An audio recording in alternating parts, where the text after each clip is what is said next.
Episode 39, Kisah. Otnal menatap kepergian Reva.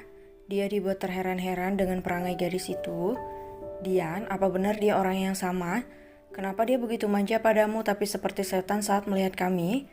Celutuk Otnal dengan wajah herannya itu. Dia memang seperti itu, Kak. Aku tidak terlalu banyak tahu tentang dia. Karena Tuan Brandon dan Nyonya Helen membatasi pergaulanku, Reva pun hanya bisa sebatas menemuiku, itu pun diam-diam. Jelas Dianra. Kakak ipar, sepertinya dia tidak menyukai keluarga Aniston, ucap Joy yang terlalu peka dengan ekspresi Reva. Itu masalah pribadinya, aku tidak tahu pasti, tapi yang kau katakan itu benar. Dia membenci keluarga Aniston. Reva sudah bekerja dengan keluarga Aniston sejak usianya 15 tahun, ucap Dianra. Dia memiliki kepintaran di atas rata-rata, tapi bagiku dia hanya seorang gadis cengeng yang manja, ucap Dianra. Dia benar-benar, jika sudah berbicara denganmu, ucap Joel. Iya kalian benar, ucap Dianra. Ya sudah ayo nanti kita bahas lagi, ucap Dianra. Mereka kembali memilih barang-barang yang akan mereka bawa ke rumah. Lagi dan lagi Dianra hanya bisa menenggak kasar salivanya saat melihat buah anggur premium kualitas tingkat tinggi yang terletak di atas meja penjual buah. Pengen, gumam Dianra sambil menggerakkan bibirnya naik turun melirik buah itu. Enggak, jangan. Ini udah cukup, ucap Dian menggelengkan kepalanya. Dia tak mau banyak meminta. David menyadari apa yang dilihat istrinya. Bahkan beberapa kali Dianra terlihat melamun di depan buah itu sambil mengulum bibirnya. Beberapa kali dia ingin meninggalkan penjual buah itu, tapi beberapa saat kemudian dia kembali menoleh. Aku bisa frustasi kalau begini. Sadar Dian jangan berlebihan, gumam wanita itu sambil melangkah pergi dari penjual buah itu. Ada sedikit rasa sedih di hati David saat melihat istrinya seperti itu.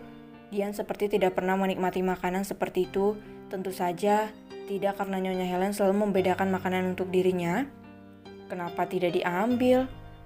Dia pasti memikirkan harganya, gumam David saat melihat buah anggur premium itu. Ini bukan apa-apa untukku sayang, gumam David sambil menatap istrinya yang sudah berdiri di dekat penjual ikan.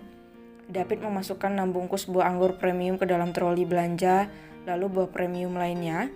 Mereka semua selesai berbelanja dan pembayaran tentu diatur oleh Joy. David menggenggam tangan istrinya. Sayang mau? Tanya David sambil menyodorkan semangkuk es krim yang dibelinya di dalam tadi. Es krim rasa anggur yang aromanya cukup menggoda. Wah, dari mana? Tanya Dian dengan mata berbinar-binar. Tadi ku beli di dalam nih, makan, ucap David. Terima kasih kak, cup, ucap Dianra tanpa malu mengucup pipi David di depan yang lainnya. David sampai terperangah istrinya begitu manis saat ini. Pria itu tersenyum sambil menepuk pucuk kepala istrinya. Bagian kami? Tanya yang lain dengan mata memelas sambil mengangkat tangan mereka membuat David memutar malas kedua bola matanya. Cak, dasar, beli sendiri, ketus David.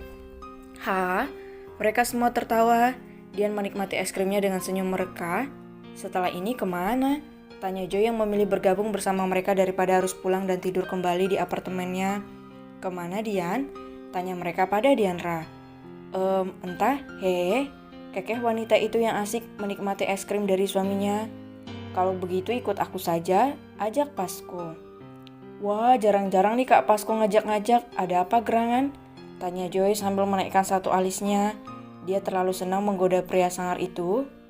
Hei, kau pulang saja sana, ketus Pasko. No, aku ikut. Ucap Joy sambil menjulurkan lidahnya.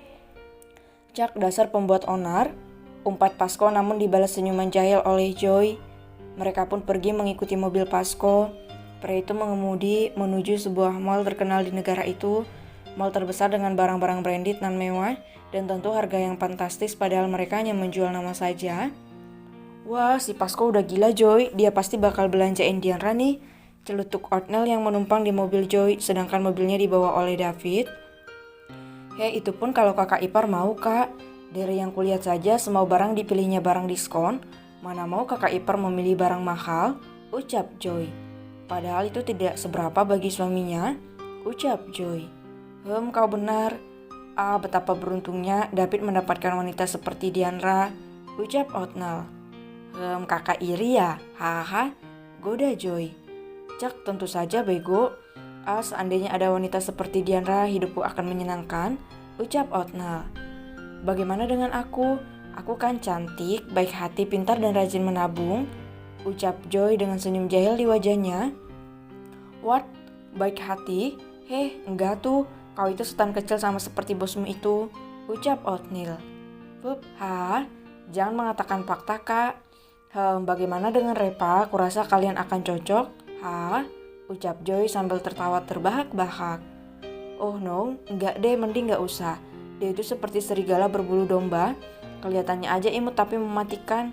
Enggak deh, bisa kiamat aku tiap hari. Ucap Otnil yang bergedik ngeri membayangkan kalau Repa jadi pasangannya. Buah, semoga saja kalian berjodoh, Kak. Biasanya jodoh itu diawali dengan penolakan. Tawa Joy. Oh, ayolah Joy, kau saja tak berhasil dengan Pasco. Ucap Otnil yang tiba-tiba membuat Joy terdiam. Ya, gadis itu sudah lama menaruh hati pada Pasco. Dia menyukai Pasco dengan kepribadiannya itu. Menurutnya mendapatkan hati Pasco lebih menantang daripada mencuri proyek saingan bisnis. Hanya saja Pasco tak menggubrisnya membuat Joy perlahan-lahan mundur. Cak, jangan diingatkan. Dia memang sekeras batu. Ucap Joy dengan wajah kesal. Kasihan, ledek Otnil. Sementara mereka menikmati perjalanan mereka, di kediaman keluarga Aniston sedang terjadi keributan besar. Karena tiba-tiba saja asisten kepercayaan Tuan Brandon yang memegang kendali perusahaan selama beberapa tahun ini tiba-tiba mengundurkan diri. Ya, setelah bertemu dengan Diandra, secara tidak kebetulan, Repa langsung menuju apartemennya dan menulis surat pengunduran diri. Dia secara langsung mengunjungi kediaman keluarga Aniston dan menyerahkan surat pengunduran dirinya. Tuan Brandon benar-benar marah mendengar Repa mengundurkan diri secara tiba-tiba. Hanya Repa yang bisa dia andalkan. Diandra tidak ada di sana karena jika bukan Repa maupun Dian yang akan dia peralat. Anak dan istrinya hanya bisa menghabiskan uang dan berpoya-poya. Tuan Brandon tak habis pikir kenapa Repa tiba-tiba mengatakan akan pulang ke Indonesia. Ini benar-benar mendadak padahal perusahaan mereka sedang dalam keadaan krisis. Repa, apa kau pernah sekali saja memikirkan tentang perusahaan? Kenapa kau tiba-tiba mengundurkan diri seperti ini, Bentak Tuan Brandon.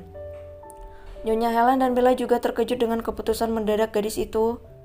Maaf Tuan, saya punya alasan pribadi yang tidak bisa diungkapkan. Suatu saat Tuan akan tahu, ucap Repa dengan nada datar seperti biasa. Sialan kau, teriak Tuan Brandon yang amarahnya semakin membuncah mendengar jawaban Repa. Pria itu mengangkat tangannya, ingin memukul Repa. Sekali saja kau sentuh seujung rambut dari Nona Repa, maka tamat riwayatmu. Sekarang, suara bariton seseorang menghentikan Tuan Brandon.